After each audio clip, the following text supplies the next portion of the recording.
Hello guys, हमारे YouTube channel the concept arena में आपका स्वागत है। मेरा नाम अनीश कुमार द्विवेदी। मेरा एकेडमिक BSc TMBU भागलपुर और MSc Magadh university Bodhgaya and PhD NISER Bhubaneswar, national institute of fundamental research theory of relativity से हम PhD हैं। इस YouTube चैनल पर हम हमारा लक्ष्य रहेगा लगभग सभी सब्जेक्ट के कॉन्सेप्ट को क्लियर कर सकें। मैं यहाँ आपको मैथमेटिक्स के कॉन्सेप्ट को क्लियर करने का प्रयास कर रहा हूँ। आपके अतिरिक्त हम अन्य सब्जेक्ट जैसे जनरल स्टडीज का भी सब्जेक्ट को भी क्लियर करेंगे। जैसा कि आप जानते हैं, मैथमेटिक्स आज के समय में सभी कंपटीशन एग्जाम में महत्वपूर्ण है और आप अगर एकेडमिक में भी हैं तो ये भी आपको बहुत ही हेल्पफुल होगा। और कंपटीशन एग्जाम में जैसे SSC, CGL, railway, NDA, CTET, ETC कोई भी एग्जाम के लिए जो है अत्यधिक महत्वपूर्ण होगा। अब मैथमेटिक्स में सबसे पहले आपको मेंसुरेशन कराने जा रहा हूं, तो आइए स्टार्ट करते हैं।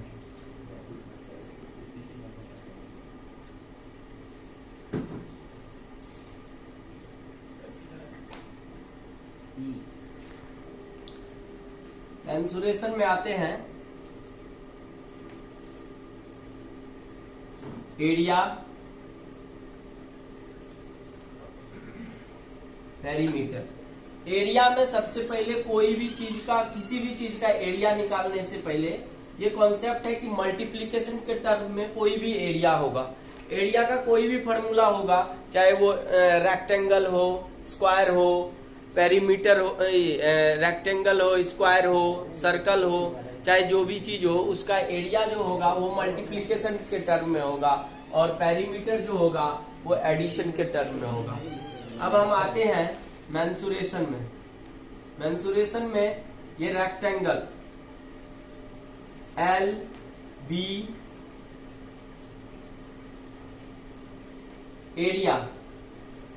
Area of rectangle L into B, area of rectangle L into B।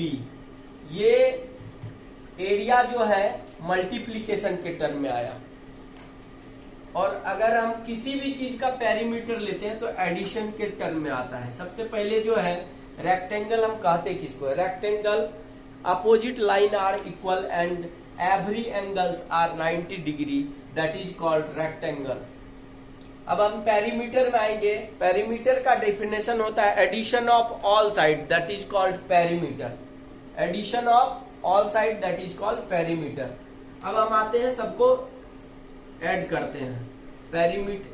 Perimeter of rectangle equals to L plus B plus L plus B, L plus L 2L plus B plus B 2B, 2 common ले लिए, L plus B, 2 into L plus B, ये perimeter होगा।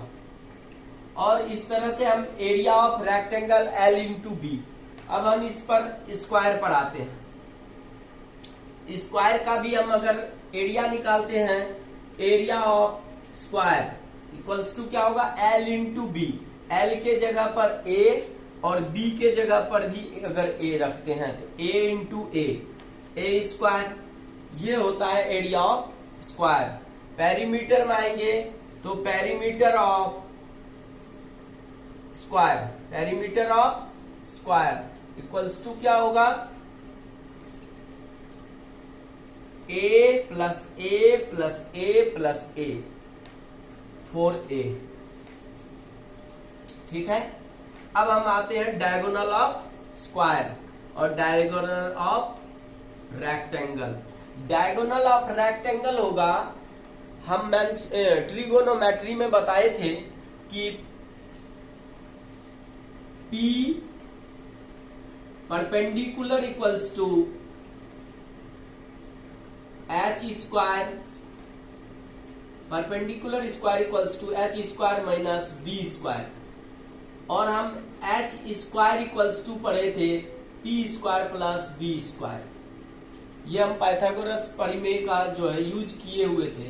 तो H square equals to P square plus B square, इसी चीज को अगर हम इस पर लेते हैं, ये भी तो हाइपोटेनियस है, और हाइपोटेनियस इक्वल्स टू होता है रूट अंडर, अगर एच का हम यहां से हम स्क्वायर हटाते हैं तो यहाँ रूट होता है, root under p square plus B square, तो root under l square plus B square, ये डायगोनल ऑफ रेक्टेंगल होगा। हम स्क्वायर का डायगोनल लेते हैं, स्क्वायर का डायगोनल भी क्या होगा, root under l square plus B square, root under l square क्या है, a square, plus B square क्या है, a square, root under 2a square, a square से ए बाहर आ जाएगा, ए रूट 2, ये डायगोनल ऑफ स्क्वायर होगा, diagonal of square a root 2, diagonal of square a root 2। तो इस तरह से हम एरिया और पेरीमीटर को क्लियर करें। अब आगे हम आते हैं, अब इस तरह से हम रेक्टेंगल और स्क्वायर को हम ले लिए, उसके बाद हम आते हैं इसी चीज में सर्कल। सर्कल इस पर भी सेम वही कॉन्सेप्ट होगा, लेकिन अब हम बताते हैं इसमें, ये रेडियस है, ये डायगोनल है, total diagonal equals to 2r। अब हम बताना चाहेंगे area of square circle, area of circle, इसका फॉर्मूला होता है पाई आर स्क्वायर। ये कैसे हो गया, पाई का वैल्यू होता है, pi radian equals to 180 degree होता है, pi radian equals to 180 degree होता है। सर्कल को सर्कल का मॉडल देने के लिए हम कैसे कहेंगे कि ये सर्कल है, अब इसको हम बोल सकते हैं कि सर्कल है, इसलिए नहीं कहेंगे क्योंकि इसका रेडियस यहां पर कुछ और है और यहां का रेडियस कुछ और है, और सर्कल को सर्कल हम तब कहेंगे जब टोटल रेडियस इक्वल हो, टोटल रेडियस इक्वल हो, और टोटल रेडियस इक्वल तब होगा जब हम यहां पर 180 डिग्री का एंगल बनाएंगे, और 180 डिग्री का जब हम एंगल बनाते हैं सर्कल के अंदर 180 डिग्री का एंगल बनाते हैं, और 180 degree equals to pi radian होता है। इसलिए सर्कल का कोई भी कॉन्सेप्ट का कोई भी फॉर्मूला होगा, उस पर हमको पाई का वैल्यू देना ही होगा, चाहे वो सर्कल का एरिया हो, चाहे वो पेरीमीटर हो, perimeter of circle, perimeter of circle हो या एरिया ऑफ सर्कल हो, इसमें पाई लगेगा ही लगेगा। पाई तो हम लगा दिए, उसके बाद पाई के बाद का कॉन्सेप्ट, पाई तो आएगा ही आएगा।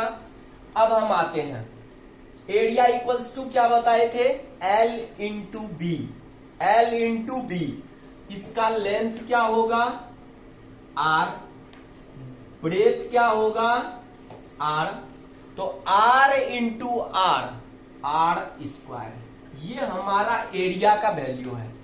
ये हम सर्कल को सर्कल कहने के लिए पाई लगाते हैं, अगर यहां पर हम पाई नहीं लगाएंगे तो ये सर्कल नहीं कहलाएगा।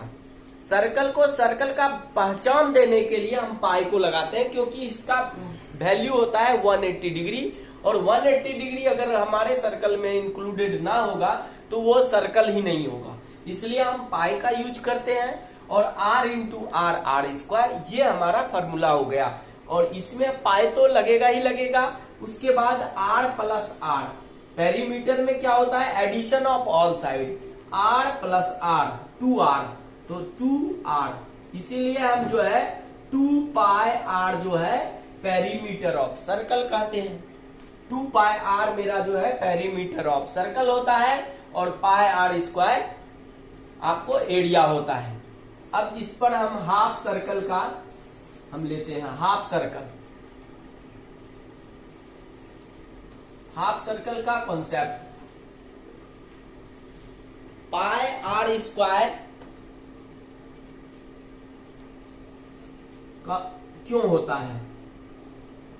सर्कल का हाफ लेते हैं तो इसका जो एरिया होगा, area of half circle, area of half circle कैसे आएगा? हम इसमें करते हैं, सबसे पहले फार्मूला आया कहां से? Theta by 360 degree into pi R square. ये फार्मूला होता है कोई भी सर्कल का हाफ हो, उसका हाफ हो, उससे भी कम हाफ हो, इस तरह का कोई भी सर्कल का एरिया निकालने के लिए हम theta by 360 degree into pi R square का यूज करते हैं।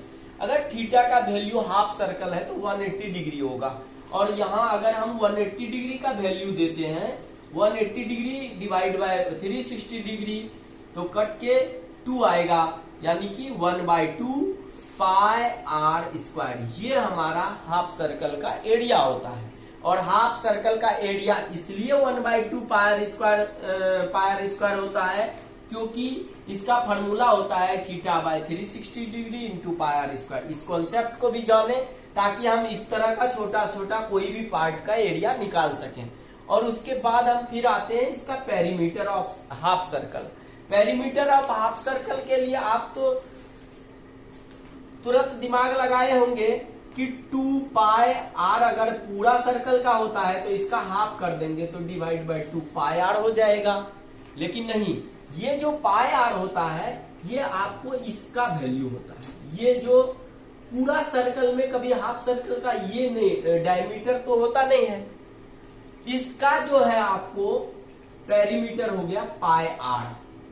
लेकिन ये जो एक्स्ट्रा ये जो आया इसके लिए हम इसको लिखते हैं, ये यहां से यहां आर और यहां से यहां आर, और पेरीमीटर में तो प्लस होता है इसलिए हम +2r लिखते हैं।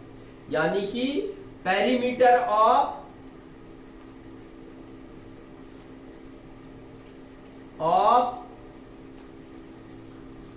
Half circle equals to pi R plus 2r। ये होता है पाई आर प्लस 2r। ये आपको हाफ सर्कल हो गया। इसके बाद ये सर्कल का हो गया। इसके बाद भी आगे हम जो है 2 डायमेंशनल में r इंटू आर होता है, और पेरीमीटर में दोनों को प्लस कर दिया, r प्लस r हो गया। तो 3 डायमेंशनल में जब हम आएंगे तो वहां बस इंक्लूड हो जाता है हाइट। तो जैसे कि हम 3 डायमेंशनल में आएंगे तो रेक्टेंगल का 3 डायमेंशनल में आएंगे तो वो बन जाएगा आपको रेक्टेंगल का क्यूबॉइड आएगा, और क्यूबॉइड में सिर्फ और सिर्फ हाइट एक्स्ट्रा आ जाता है। लेंथ इंटू ब्रेथ तो आता ही आता है, उसमें 1 मल्टीप्लाई हाइट हो जाएगा। Length into breadth into height, ये जो है हम 3 डायमेंशनल में आएंगे। इसके लिए हम अलग से फिर से अगले वीडियो के साथ आते हैं। तब तक के लिए थैंक यू।